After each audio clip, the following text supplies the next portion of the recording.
Today, we'll be taking a look at diagnostic mode on this Whirlpool front-load washing machine.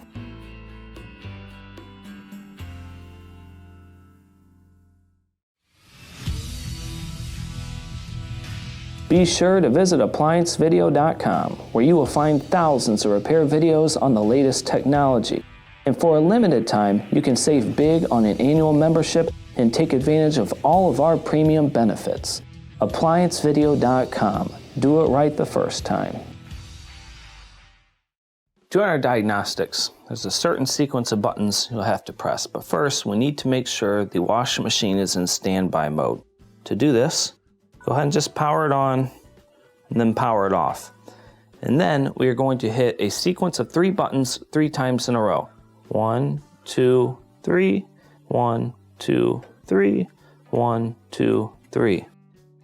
Now, sometimes it can take a couple of seconds for this to pop up. Now, as you could see, first it illuminated all the lights, and then the lights turned off and it showed 888.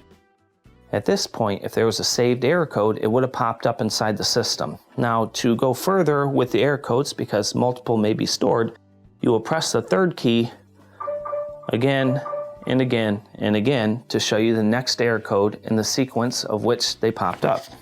The more common error codes you may find could be an FOE2 for an over suds, a F3E1 for a pressure sensor, a F5E2 for a lock failure, or an F6E1 for a communication error. Now make sure you refer to your tech manual depending on the error code that you have in the system to see which component you need to test.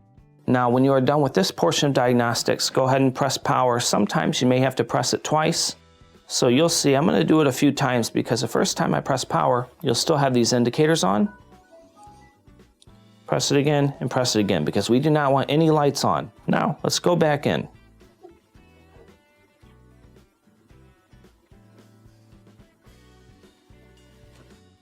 Now, the next portion of diagnostics I'm going to show you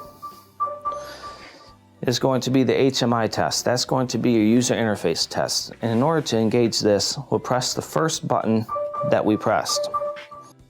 Now all of your lights will illuminate, and of course, you'll go through, press all of the buttons to make sure they turn off to ensure the functionality of your UI.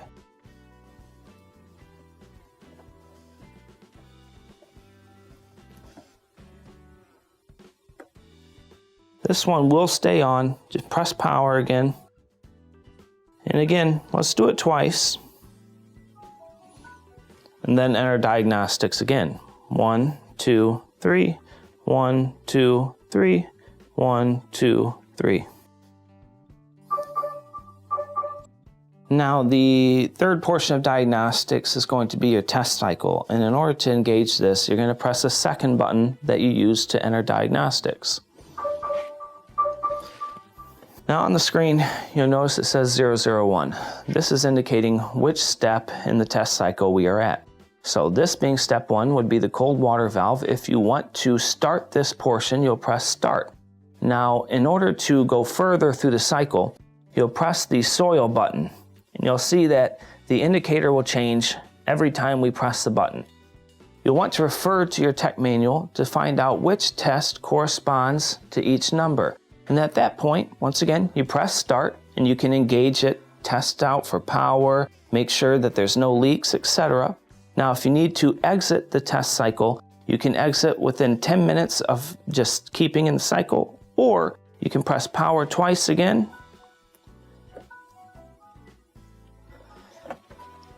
This will exit it out, and that will complete diagnostics. Thank you for watching another quality video from ApplianceVideo.com. If you found this video helpful, make sure you click the like and subscribe to our channel.